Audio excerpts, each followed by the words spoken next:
نحمده ونستعينه ونستغفره ونعوذ بالله من شرور أنفسنا ومن سيئات أعمالنا من يهده الله فلا مضل له ومن يضلله فلا هادي له وأشهد أن لا إله إلا الله وحده لا شريك له وأشهد أن محمدا عبده ورسوله أما بعد فإن خير الحديث كتاب الله وخير الهدي هدي محمد صلى الله عليه وسلم وشر الأمور محدثاتها وكل محدثة بدعة وكل بدعة ضلالة وكل ضلالة في النار. أعوذ بالله السميع العليم من الشيطان الرجيم. قل من يرزقكم من السماء والأرض أمن يملك السمع والأبصار ومن يخرج الحي من الميت ويخرج الميت من الحي ومن يدبر الأمر فسيقولون الله فقل أفلا تتقون فذلكم الله ربكم الحق فماذا بعد الحق إلا الضلال.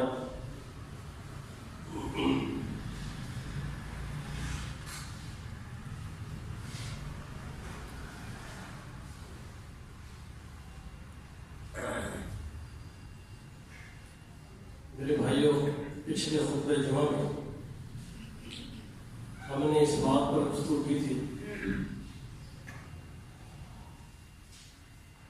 خلاصہ یہ تھا کہ بندے سے سرزد ہونے والے مومن بندے کو اللہ بقیہ گناہوں کو معاف فرما دیں گے، لیکن وہ لوگ جو اللہ کے ساتھ اللہ کے مقابل میں اللہ جیسا اللہ کے مخلوق کو مانتے ہیں، اللہ کے ساتھ شرک کا ارتکاب کرتے ہیں، تو جس دن جزا و سزا کا دن جو اللہ نے مقرر کیا ہے قیامت کا، اس دن اللہ تعالیٰ جب انسانوں کو جمع کریں گے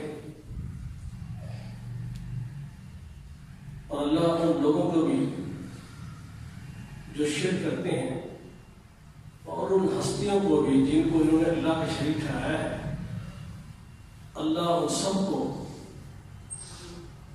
روک لیں گے اور ان کے آپس کے وہ شرک کے معاملات جو انہوں نے زندگی میں کیے ہوں گے، اس پر اللہ تعالیٰ ان کو روک کر ان سے پوچھیں گے کہ یہ تمہاری عبادت کرتے تھے، تمہارے لیے رکوع و سجود کرتے تھے، تمہارے لیے نظر و نیاز دیتے تھے، یہ عبادات جتنے بھی مناسب کس پر؟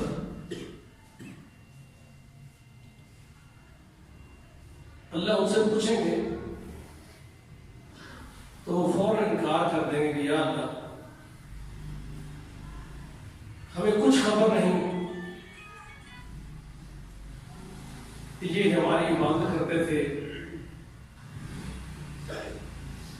اللہ تو گواہ ہے اس بات کا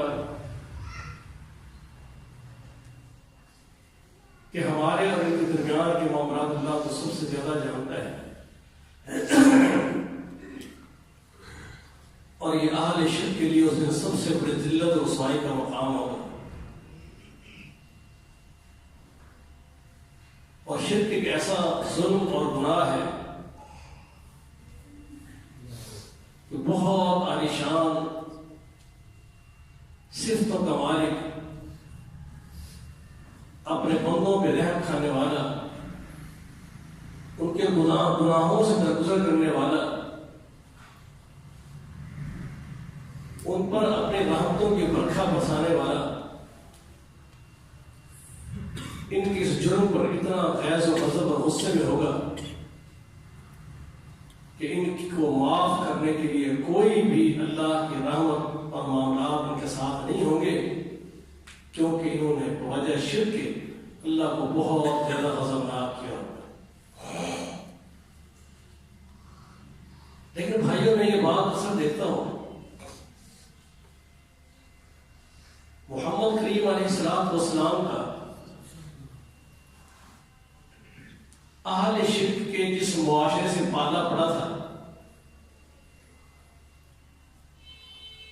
بعض اوقات اپنے مسلمانوں میں جب اپنے ہی معاشرے میں لوگوں کو شرک کی حالت میں دیکھتے ہیں تو بہت دل ٹوٹتا ہے اور سوچتے ہیں کہ شاید حالات یہ بتاتے ہیں کہ یہ اللہ کی بغاوت اور شرک میں پہلے شرک کرنے والے مکہ کے مشرکین اور ان سے بھی بوجہ جہالت کے، لا علمی کے، ضد کے، عناد کے، تعصب کے آج کا نادان مسلمان اس حد تک اللہ کے ساتھ شرک میں آگے بڑھ جاتا ہے کہ وہ اپنے سے پہلے لوگوں کو بھی پیچھے چھوڑ جاتا ہے۔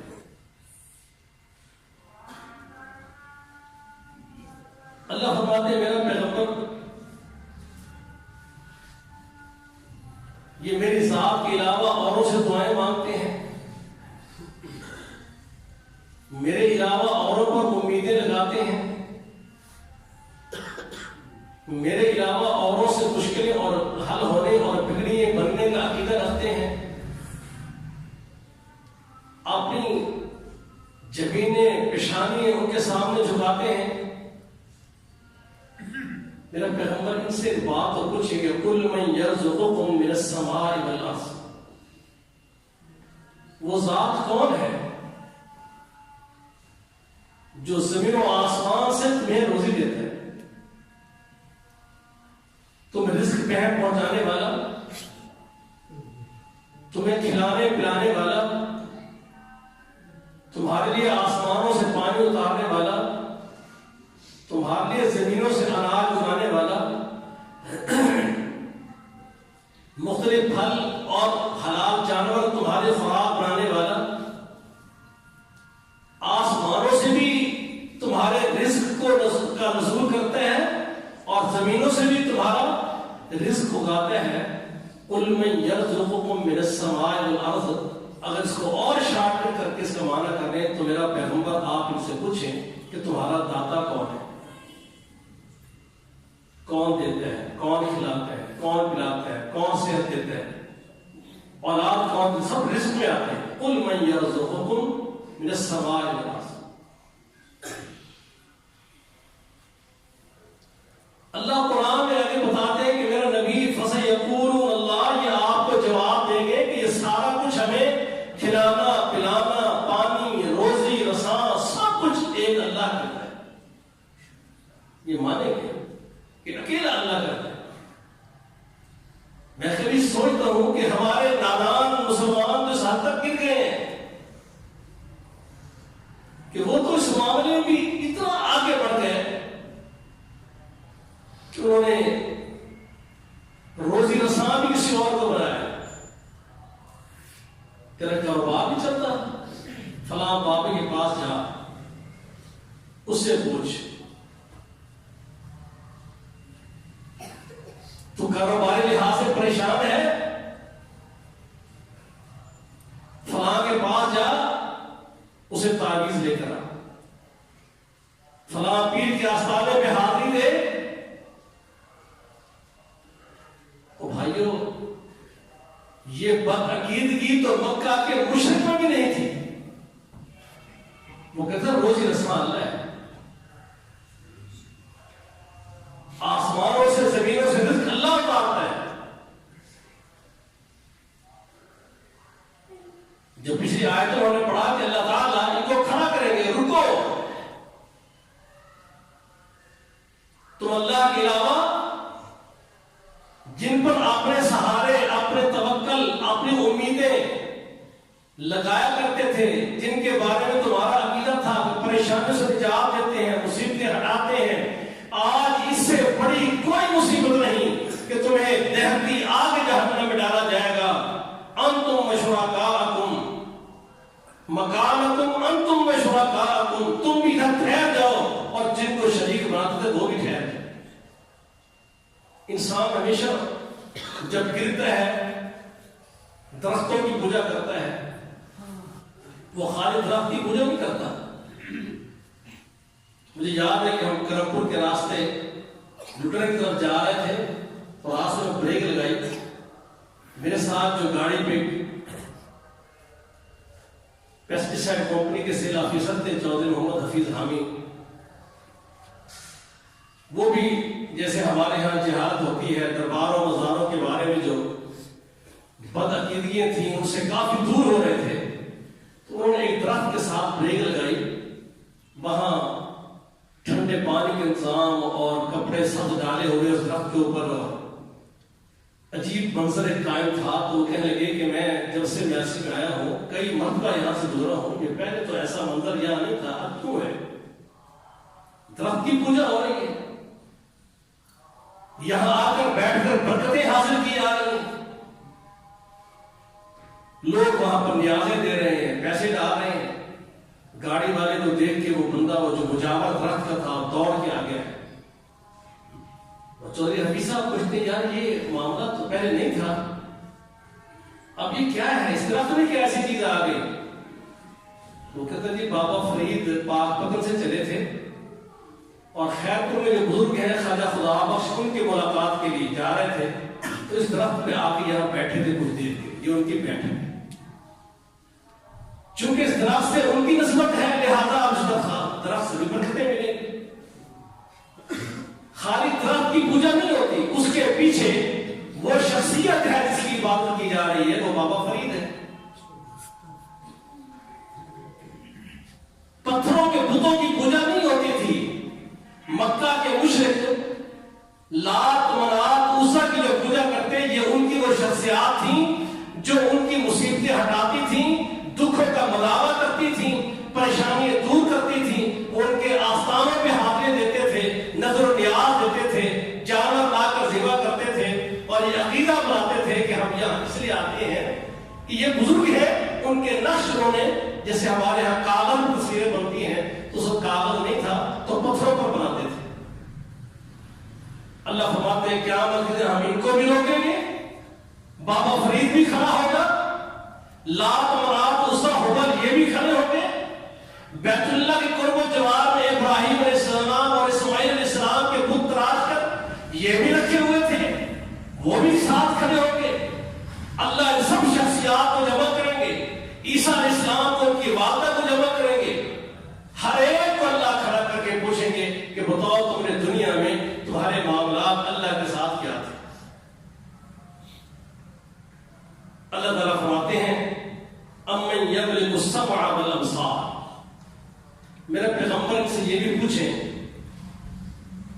کہ کانوں میں سننے کی طاقت اور آنکھوں میں دیکھنے کی ہمت، قوت سماعت اور قوت بصارت یہ کس نے عطا کی ہے؟ ہمارے ہاں تو بڑے عجیب بزرگ ہوتے ہیں، وہ کہتے ہیں کہ اندھا گیا فلاں دربار پہ آنکھوں والا ہو کر آیا، بہرے گئے سنتے واپس آئے۔ اللہ کی ایک ایک صفت کو اٹھا کر ظالموں نے اللہ کے معذور عاجز بے بس بندوں میں ڈال دیا، اور وہ بھی بتوں میں جو دنیا سے چلے گئے، جو اپنی زندگی کے وجود کو بچا نہیں سکے۔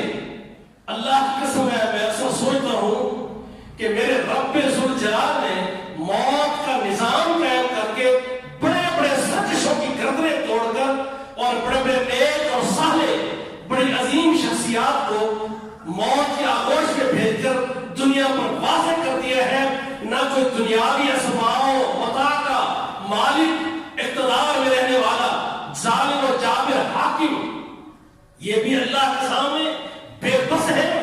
اور جو نیک اور صالح لوگ ہیں اگر کوئی ان کے تقدس میں رب کو بھول جائے تو اللہ نے ان کو بھی موت کے آغوش میں بھیج کر واضح کر دیے ہیں کہ صرف ایک ہی ذات ہے طاقتوں والی، باقی سارے بے کس مجبور محض ہیں. امن یملک السمع والابصار، بتاؤ تو صحیح کون ہے جو تمہارے چھوٹے سے کانوں کو سماعت کی قوت دیتا ہے، ان چھوٹی چھوٹی آنکھوں کو پوری کائنات کو دیکھنے کی طاقت دیتا ہے. اللہ فرماتے میرا پیغمبر یہ آپ کو یہی جواب دیں گے فَسَيَقُولُونَ اللَّهُ، یہ تو اللہ ہے. یہ لات، یہ منات، یہ عزا، یہ حبل، ابراہیم علیہ السلام، اسماعیل علیہ السلام، یہ سارے کے سارے کوئی ہماری سماعت اور بصارت کا مالک نہیں ہے، یہ تو اللہ ہے. مجھے یوں لگتا ہے کہ جیسے آج شرک کا مریض ان سے بھی کیا گزرا ہے جو بدترین اسلام کے دشمن لوگ تھے، اللہ کے پیغمبر سے ٹکراتے محمد کریم علیہ السلام سے، وہ بھی کہتے نہیں اللہ دیتے. اکیلی قوت سماعت بصارت تو بہت دور کی بات نہیں، تم نے تو یہاں تک ظلم کی اخیر کر دی کہ پورا ایک بیٹا پورا 6 فٹ کا جوان بھی کہتی تو پینا دیتا ہے. یہ حسین بخش ہے، یہ علی بخش ہے، یہ نبی بخش ہے. اللہ تعالیٰ فرماتے ہیں کہ بتا یہ سارا کا سارا وجود تیرا کس نے پیدا کیا ہے؟ وہ تو اللہ کے ساتھ شرک کرنے والے کہتے ہیں اللہ کرتا ہے.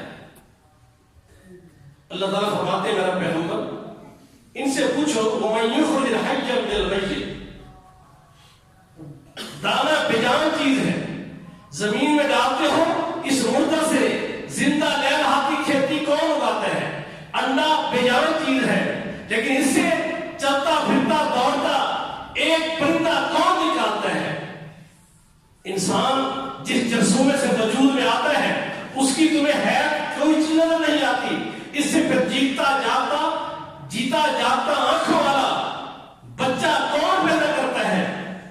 پھر ان کو موت کے آغوش میں کون لے جاتا ہے؟ پھر موت سے زندہ دوبارہ کون کرتا ہے؟ اگر یہ بات آپ پوچھو گے کہ کون ہے جو مردوں سے زندہ کرتا ہے، زندوں سے موت کے آغوش میں بھیج دیتا ہے، یہ فوری جواب میں کہیں گے کہ فَسَيَقُولُونَ اللَّهُ، یہ تو اللہ کرتا ہے. اللہ کی صرف تھی، انہوں نے کہا نہیں. فلاں بزرگ آئے شاہ شمس تبریز، اس نے ایک مردے سے کہا قوم بیزنی میرے حکم سے زندہ ہو جائے، کھڑا ہو جائے.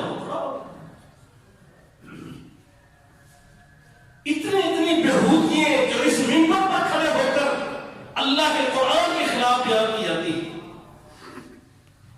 اللہ فرماتے ہیں میرا پیغمبر آپ ان سے پوچھیں وَمَن يُدَبِّرُ الْأَمْرَ، کون ہے جو پوری کائنات کا کنٹرولر ہے، نظام کو چلاتا ہے، نظام کو سنبھالتا ہے، سورج ہے، چاند ہے، ستارے ہیں، زمین ہے، آسمان ہے، کون ہے؟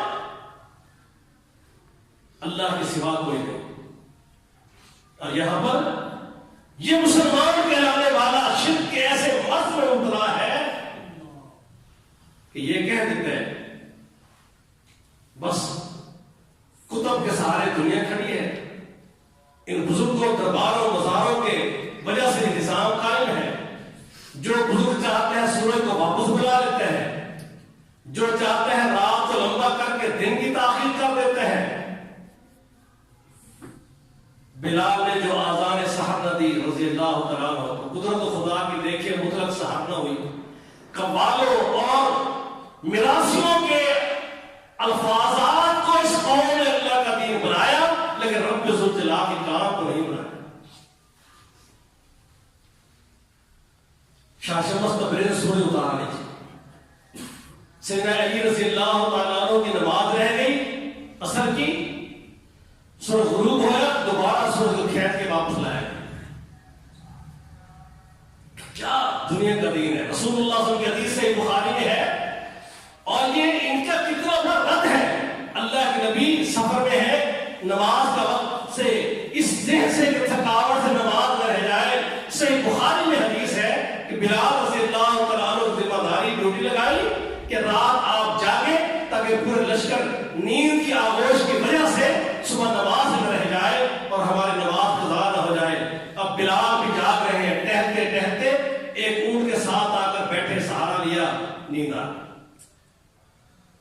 اور اللہ کی زمین پر محمد کریم علیہ السلام جو اول و آخر پوری مخلوقات میں پہلے نبیوں سے بھی اور بعد میں آنے والوں میں سب سے اعلیٰ اور رفع اللہ کے محبوب تھے, وہ بھی نیند کی آغوش میں. اور ابو بکر, عمر, عثمان, علی, طلحہ, زبیر, پوری جمیع اس امت کی وہ اعلیٰ شان کریم کہ پھر قیامت کی دیواروں تک دنیا ایسے انسان نہیں دیکھے کہ اللہ کے محبوب ترین بندے وہ سارے موجود ہیں. اور آج بلال نے اذان بھی نہیں. سورج طلوع ہو گیا, دن چڑھ گیا, عمر بن خطاب رضی اللہ تعالیٰ عنہ کی جاگ ہوئی, تیزی کے ساتھ اٹھے, اللہ کے رسول ہماری نماز کا کیا ہوگا؟ فرمایا بلال کو تلاش کرو. میں تو بلال ابھی سوئے. کیسی عجیب تماشا ہے کہ وہ سورج اللہ کے نبی کا انتظار تو نہ کرے.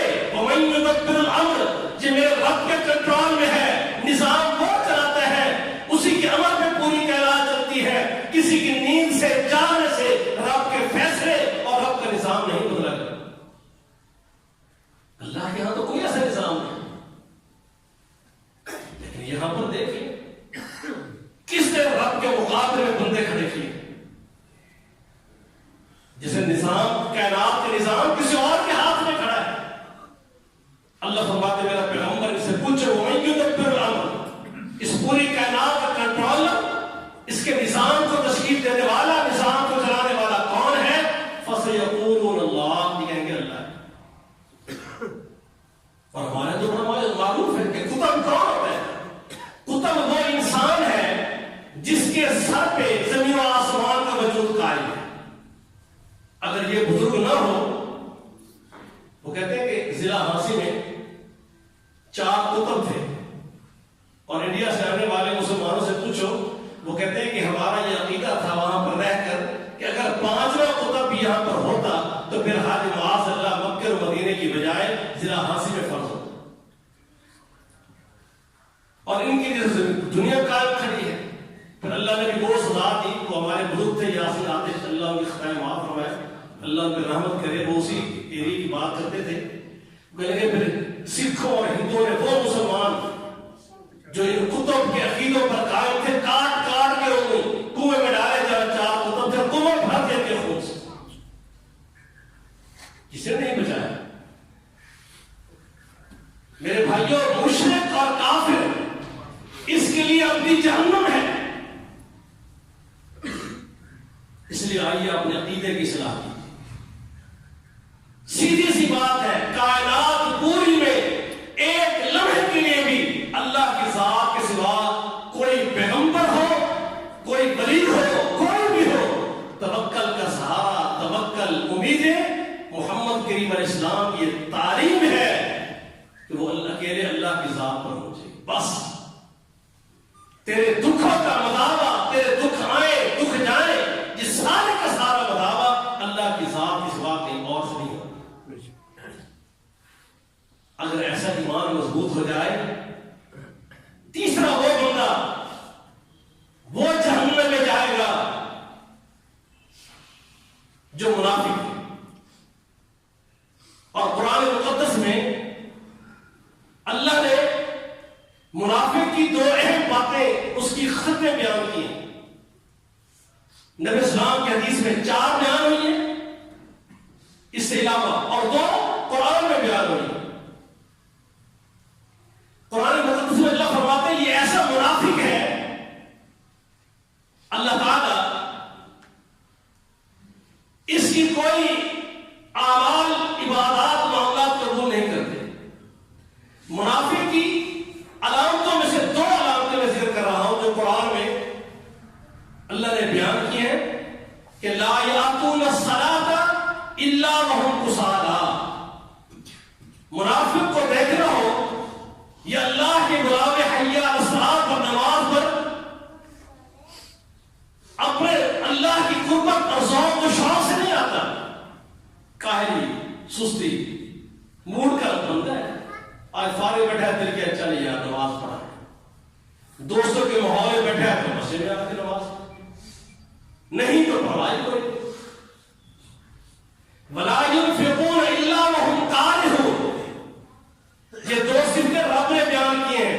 اللہ کے نام پر خرچ کرنے کی باری آئے گی، دل کڑھے گے، تکلیف ہوگی، میدان جہاد میں خرچ کرنا ہے، غریبوں یتیموں میں کرنا ہے، مدارس مساجد میں کرنا ہے، مریضوں بیماروں میں کرنا ہے۔ اب دیکھتے ہیں یار عزیز ہے، ہسپتال بیمار پڑا ہے، میرے پاس پیسے تو ہیں، لوگ کہیں گے یار بخیل آدمی ہے، آئے تقریب کا بیچارہ کوئی دے ہی جاتا۔ اب یہ دے بھی رہا ہے، دل میں پریشانی بھی ہے کہ لوگ کیا کہیں گے، مال موجود ہے، زکات بنتی ہے، اب تکلیف ہو رہی ہے، پیسہ کیسے دیا جائے، ذمہ دار ہے، فصل کاٹ کے اجرت کھاتا ہے، اللہ کے نام پہ دینے کی باری آتی ہے، دل میں تکلیف شروع ہو جاتی۔ اللہ فرماتے ہیں یہ منافق کی جان میرے رب نے چیزیں بیان کی ہیں دو، وَلَا يَأْتُونَ الصَّلَاةَ إِلَّا وَهُمْ كُسَالَىٰ وَلَا يُنْفِقُونَ إِلَّا وَهُمْ كَارِهُونَ، خرچ بھی کریں گے، بیٹھے ہیں مسلمانوں میں، یہ اللہ کے نبی کے زمانے منافق ہوتے تھے، جب مال خرچ کرنے کی باری آتی، دین پر کوئی حکم بجا لانے کی باری آتی، مال اور جان اٹھا کر اللہ کی راہ میں دینے کا ٹائم آتا، کچھ وہ لوگ بھی تھے جن کے بارے میں اللہ نے قرآن نبی کے صحابہ کے بارے میں تذکرے کیے ہیں، اور کچھ وہ بھی ہوتے تھے جو دکھی دل کے ساتھ تکلیف محسوس کرتے تھے۔ میرے بھائیوں اس پر غور کرو، اس پر غور کیجیے۔ نبی اسلام فرماتے ہیں جو شخص نماز کی باقاعدگی کرتا ہے اس کے لیے کیا نیکی ہوگی؟ فرمایا قیامت کے دن اس کے لیے نور ہوگا۔ آپ کو پتا ہے نا قیامت کے دن اندھیرا ہوگا اور ہر آدمی اپنے اعمال کے نور میں چلے گا، اور منافق جو لوگوں کے اندر صرف اسلام کا مظاہر لبادہ اوڑھا کرتا تھا لیکن دل مطمئن نہیں ہوتا تھا، یہ ان کی علامتیں آ رہی ہیں۔ آج وہ بھی مسجد میں کبھی کبھار آتے تھے، آج جب چلیں گے اور وہ سخت ترین لمحہ جو پل صراط ہے، جو جہنم کی پشت کے اوپر اللہ نے پل ڈال دی ہے جس میں سے ہر ایک نے گزرنا ہے، وہاں پھسل ہے، پاؤں جم نہیں پائیں گے، اور وہاں پر اندھیرا ہے، گزرنے والا اپنے اعمال کی روشنی میں گزرے گا، اور وہاں گزرتے ہوئے منافق جب چڑھے گا روشنی ہی روشنی ہوگی، اور اچانک اس کے آگے سے روشنی ہٹا دی جائے، پھر اندھیرے میں اللہ کی جہنم میں گر رہے ہیں، اس لیے کہ وہ اللہ کے ساتھ مخلص نہیں تھے۔ لن تنالوا البر حتى تنفقوا مما تحبون، نیکی کے بلند مینار پر تبھی چڑھ سکتے ہو جب اپنی محبوب چیز بھی اللہ کے راہ پہ دینی پڑے تو اللہ کے لیے خوشی سے دے دو، جان دینی ہے، مال دینا ہے۔ اور رسول اللہ فرماتے ہیں دوسری بات یہ دلیل ہوگی کہ ان کو اللہ کی ناراضگی والے عذاب جہنم سے نجات کا پروانہ کیا جائے، اور یہ نماز ایسی چیز ہے، رسول اللہ صلی اللہ علیہ وسلم فرماتے ہیں علیہ الصلوۃ والسلام، اگر کوئی شخص سیدنا عثمان نے وضو کیا،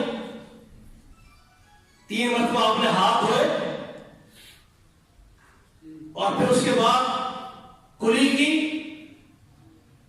ناک میں پانی دیا، ناک صاف کیا، پھر 3 مرتبہ چہرے کو دھویا، پھر 3 مرتبہ کولی تک دائیں ہاتھ دھویا، پھر 3 مرتبہ بایاں ہاتھ کولی تک دھویا، پھر سب کا مسح کیا، پھر 3 مرتبہ دائیں پاؤں دھویا، پھر 3 مرتبہ بایاں پاؤں دھویا۔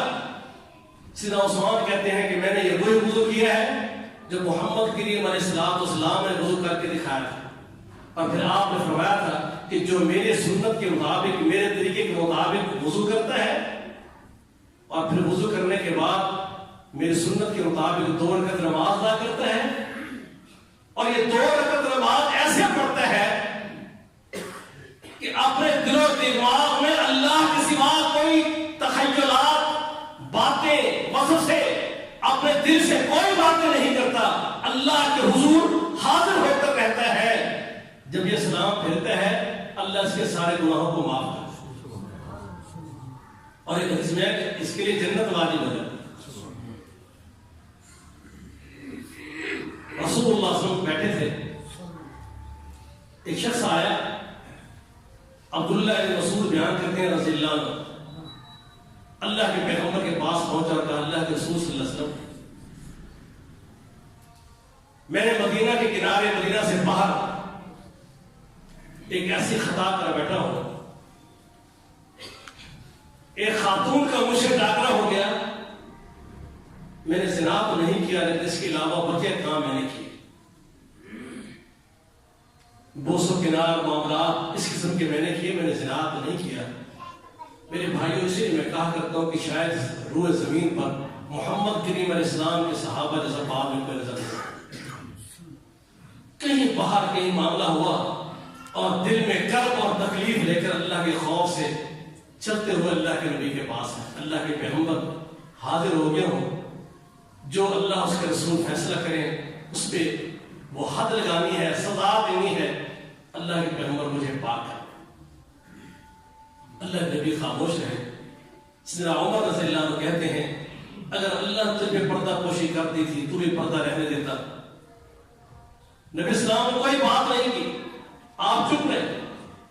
نماز کا وقت ہوا، اس نے فرض نماز کی ادائیگی کی، جب نماز پڑھ کے وہ چلا گیا، نبی اسلام نے فرمایا وہ بندہ اس کے پیچھے دوڑ سے پڑھ کے لیا، کہاں گیا؟ اسے بلا کر لائے۔ جب رسول اللہ صلی اللہ علیہ وسلم کے پاس پہنچے اللہ کے فرمانے لگے تیرے رب نے قرآن اتار دیا، اقم الصلاۃ طرفی النہار وزلفا من اللیل ان الحسنات یذہبن السیئات۔ تیرے رب نے قرآن اتار دیا کہ جو نماز کو ادا کرنے والا، اب اس کے دل کی کیا کیفیت تھی جو نماز میں آتا ہے۔ نماز یہ چیز ہے، بندہ اللہ کے پاس آتا ہے، رسول اللہ صلی اللہ علیہ وسلم فرماتے ہیں اپنے رب سے راز و نیاز سے، سرگوشیوں سے باتیں کرتا ہے، محبت، تعلق، قربت کا یہ سارا منظر ہے نماز۔ جب یہ وہاں آ کر اس نے اللہ سے کیسی باتیں کی، کیا رویا، کیا درد دل پہلے ہی بہت تھا، جب نماز میں رکوع سجود کیے تو کیا کیفیت بن گئی۔ اللہ نے قرآن اتارا کہ جتنے بھی نماز پڑھنے کی وجہ سے جو تمہارے صغیرہ گناہ ہوتے ہیں، صحیح مسلم کے الفاظ ہیں رسول اللہ صلی اللہ علیہ وسلم کے کہ جب ایک شخص ایک نماز پڑھ کے دوسری نماز پڑھتا ہے، ایک جمعے سے دوسرا جمعہ پڑھتا ہے، ایک رمضان سے دوسرے رمضان کے روزے رکھتا ہے، اس کے درمیان ہونے والے صغیرہ گناہوں کو معاف کر دیا جاتا ہے، یہ بندہ اللہ کی جنت میں میرے بھائیوں چلا جائے گا۔ حدیث میں لفظ ہے اگر یہ کبیرہ گناہوں سے بچتا ہے، کبیرہ گناہ معافی کی جاتی ہے۔ یہ جو لاشعوری میں اس قسم کے یہ گناہ ہوتے ہیں۔ ایک شخص کھڑا ہو گیا، اللہ کے رسول صلی اللہ علیہ وسلم میرے اس بھائی کو تو آپ نے بڑی خوشی کا پروانہ دے دیا، یہ صرف اسی کے لیے ہے جو اس نے کام کیا تھا، پھر جیسے رب سے رابطہ کیا، اللہ کو منایا، آنسو گرائے، رکوع سجود کیا اور نماز ہی پیغمبر علیہ السلام کے پیچھے پڑی، یہ اس کو اتنا بڑا انعام ملا ہے۔ فرمایا نہیں، صرف اس کے لیے خاص نہیں ہے۔ ایک حدیث میں آتا ہے وہ صحابی نے خود پوچھا اللہ کے نبی یہ خاص انعام میرے لیے ہے؟ فرمایا نہیں، میری امت کے ہر فرد کے لیے۔ سنا بلال رضی اللہ تعالیٰ سے اللہ نے پوچھا بلال صبح کی نماز پڑھا، بلال کیا کرتے ہو؟ میں نے اللہ کی جنت دیکھی، جنت میں میں نے اپنے آگے کسی کو چلتے چلتے دیکھا، مجھے قدموں کی آہٹ سنائی دی، میں نے پوچھا کہ میرے آگے چلنے والا آہٹ کس کی آ رہی ہے؟ بلال نظر نہیں آ رہے تھے، ایسے لگے سے کوئی آگے آگے چلتا جا رہا ہے۔ تو مجھے اللہ کے رسول صلی اللہ علیہ وسلم یہ بلال ہے، بلال حبشے کا، وہ امیہ بن خلف کا غلام جس کو اسلام لانے کے بعد عمر بن خطاب کہا کرتے تھے یا سیدی، دنیا میں کبھی یہ غلام تھا، آج تو عمر بن خطاب کا بھی سردار ہے۔ کون سی ایسی نیکی اللہ کے لیے پوچھا تم کرتے ہو؟ کہا اللہ اللہ کے پیغمبر صلی اللہ علیہ وسلم، اب پہلے یہ بات سوچیں، بعض لوگ سمجھنے میں غلطی کھا جاتے ہیں، یہ بات رسول اللہ صلی اللہ علیہ وسلم کی کہ جب کوئی شخص صحیح سنت کے مطابق وضو کرے اور وضو کرنے کے بعد اللہ کے نبی کی سنت کے مطابق نماز کی حفاظت کرتے ہوئے ایک عزمیات نے صحیح خشوع کے ساتھ اور صحیح رکوع و سجود کے ساتھ، خشوع کا معنی کیا ہے؟ وہی جو میں نے پہلے بیان کیا کہ اپنے دل سے اپنے ذہن سے باتیں نہیں کرتا، اللہ کے سامنے کھڑا رہتا ہے، اللہ کے سامنے ہم ذہن ہوتا ہے، یہ خشوع ہے، اور رکوع و سجود سنت کے مطابق مکمل ادا کرتا ہے۔ اللہ کے پیغمبر فرماتے ہیں اس کے لیے جنت ہے۔ اب بلال سے پوچھا وہ کون سے تیرا عمل ہے؟ میرے بھائیوں، ان لوگوں سے کیا تقابل ہوگا جن کو دنیا میں ہی جنت کے ٹکٹ، انعامات، باتیں، تذکرے ان کے جنت میں ہو رہے، ان کا اللہ کے رسول صلی اللہ علیہ وسلم، وہ جو اللہ کے رسول کی حدیث میں نے بتائی ہے جو سیدنا بلال کے بھی علم میں تھی، اللہ کے رسول علیہ الصلوۃ والسلام بس جب بھی وضو کرتا ہوں نا، جب بھی وضو کرتا ہوں، یہ 2 رکعت نفل نماز، یہ تہجد الوضو آپ کہہ لیں، جو مرضی نام دیں، اس کو میں نے کبھی نہیں چھوڑا۔ اللہ کے رسول نے فرمایا تھا کہ صحیح وضو کرتا ہے میرے سنت کے مطابق جسے میں نے کیا ہے، پھر میری سنت کے مطابق خشوع کے ساتھ رکوع و سجود کی مکمل تکمیل کے ساتھ اگر 2 رکعت بھی ادا کر دیتے ہیں، اللہ تعالیٰ اس کے 7 گناہوں کو معاف فرما دیتے ہیں اور ایک اس کے لیے جنت واجب ہو جاتی ہے۔ اللہ کے رسول صلی اللہ علیہ وسلم یہ جب سے یہ حدیث بلال رضی اللہ سنی ہوگی، عمل کا یہ عالم تھا، فرماتے ہیں اللہ کے پیغمبر علیہ الصلوۃ والسلام ایک یہ عمل ہے جس کو میں نے کبھی نہیں چھوڑا۔ فرمایا بس پر یہی وجہ ہے کہ اللہ نے محمد کریم علیہ السلام کو تو جنت میں چلتا دکھایا ہے۔ حضرات 2 باتیں ذہن میں رکھیں، نماز میں سستی اور کوتاہی، یہ قرآن بیان کرتا ہے، یہ منافق شخص ہے، اور اللہ کے دین پر خرچ کرنا، جو تمہاری پسند ہے، جو دل چاہتے ہیں، اللہ کے لیے جب بھی خرچ کرنے لگو، یہ نہ ہو کہ بار بار کسی کہنے پر یار تھوڑے تو اور بتا دیں اور یار نہیں بس کے حالات بڑے خراب، پھر اللہ خراب ہی کر دیتا ہے۔ جب بھی اللہ کے دین پر خرچ کرنے کی باری آئے، وہ رب جو تمہیں بے تحاشا دیتا ہے، یہ تو اللہ کا وعدہ ہے، اللہ کا وعدہ ہے۔ من ذا الذی یقرض اللہ قرضا حسنا، جو آپ نے اللہ کی ذات کے لیے، اللہ کے دین کے لیے مال خرچ کر دیتے ہیں، اللہ تو بڑھا چڑھا کے واپس کرتا ہے۔ یہ تو ہماری ایمان کی کمزوری ہے۔ اس لیے بھائیوں 2 باتیں جو قرآن نے بیان کی، ایک نماز کا سست، نماز میں کاہلی سستی دکھانے والا، مسجد میں آئے گا رکوع سجود میں تیزی، جلدی واپس جانے کی جلدی ہوگی، مسجد میں کھڑا ہے اللہ کے سامنے حاضر نہیں ہے، یہاں آ کر بھی دنیا کے ہی معاملات اپنی نماز میں کھڑا کر رہا ہے، اللہ کے ساتھ کوئی تعلق نہیں، کاہلی ہے، سستی ہے، معاملات ہیں۔ اس میں آتا ہے نا یہ منافق کا دل اللہ کے گھر مسجد نہیں ہے۔ ان چیزوں پہ غور کریں، پھر اپنا احتساب کریں، پھر اللہ کی جنت میں جانے کا شوق پیدا کریں، پھر یہ اعمال کریں۔ اور دوسری بات جو رسول اللہ صلی اللہ علیہ وسلم کی حدیث میں 4 باتیں ہیں، وہ میں اس کے بعد بیان کرتا ہوں۔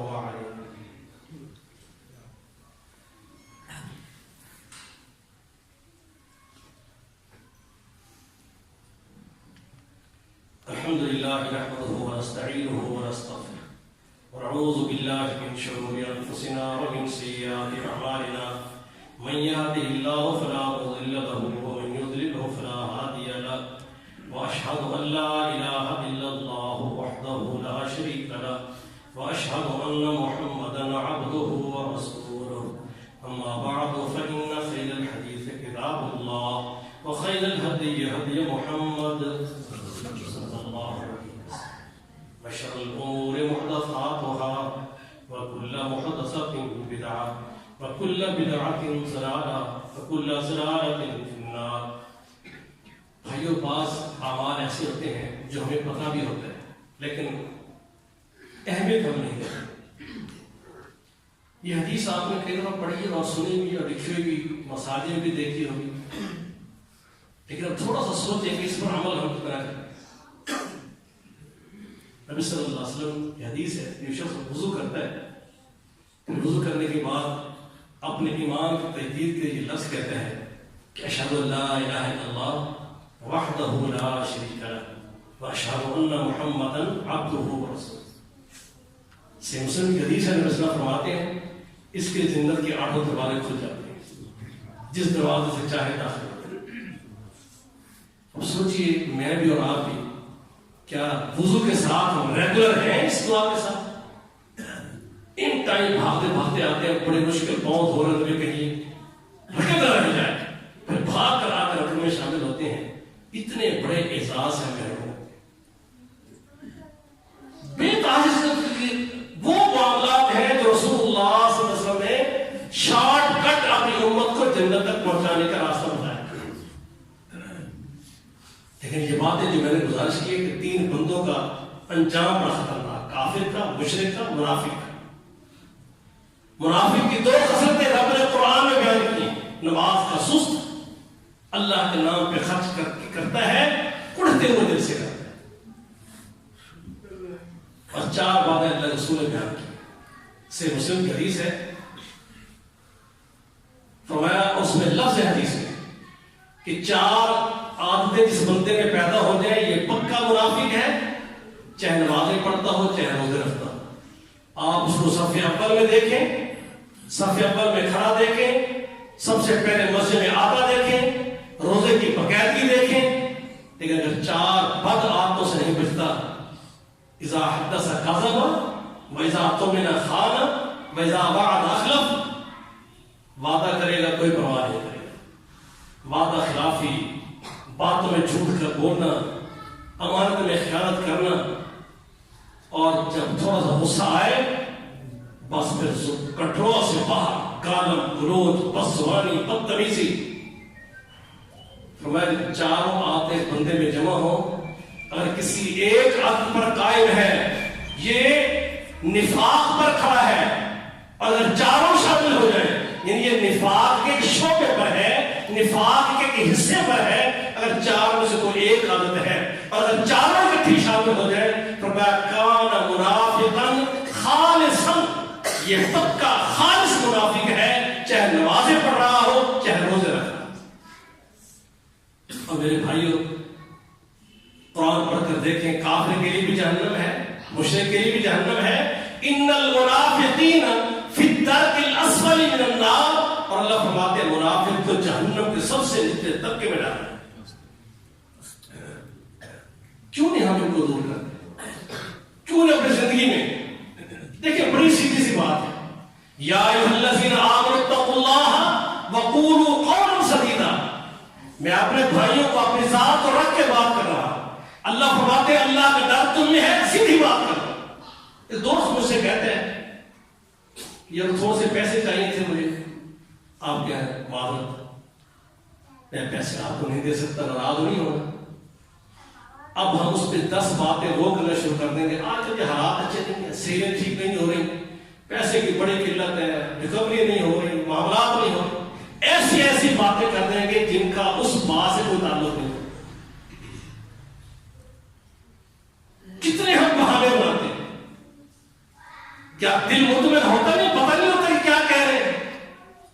قولوا قولا سدیدا، اللہ کی کیا بات ہے، اگر تم سیدھی بات کرو گے، سیدھی اسٹریٹ بات، ناراض ہوتا ہے وقتی کوئی ایسی بات نہیں، تم اپنی فکر کرو، یصلح لکم اعمالکم، ہر آنے والا لمحہ تیرے اعمال صالحہ کو بہتر سے بہتر کرتا جائے، ویغفر لکم ذنوبکم، اور تیرے رب کا وعدہ بھی ہے اور تیرے گناہوں کو معاف بھی کرتا ہے۔ اگر تو سچائی کی دامن نہیں چھوڑے گا، سیدھی بات کرے گا، اللہ تو سے راضی ہوگا۔ اس لیے میرے بھائیوں آپ اور میں جانتے ہیں دنیا کے دھوکوں میں نہ آئے، قیامت میں اللہ کی گرفت میں آئے تو بچا نہیں سکے۔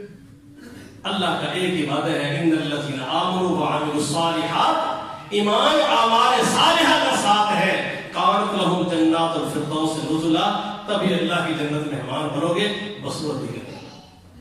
اللہ مجھے اور آپ کو ان بد اعمال سے بچائے، کفر شرک اور نفاق سے بچائے، اللہ ہماری اصلاح فرما دے، اللہ ہمارے دل و دماغ کو زندہ کر دے جس سے ہم اللہ کے فرما بردار بن جائیں. اللہ اپنی رحمت سے اللہ ہمارے خطاؤں کو معاف فرما کے اللہ ہم سب کو اپنی جنت میں لے جائے. سبحان ربک رب العزت عما یصفون وسلام علی المرسلین.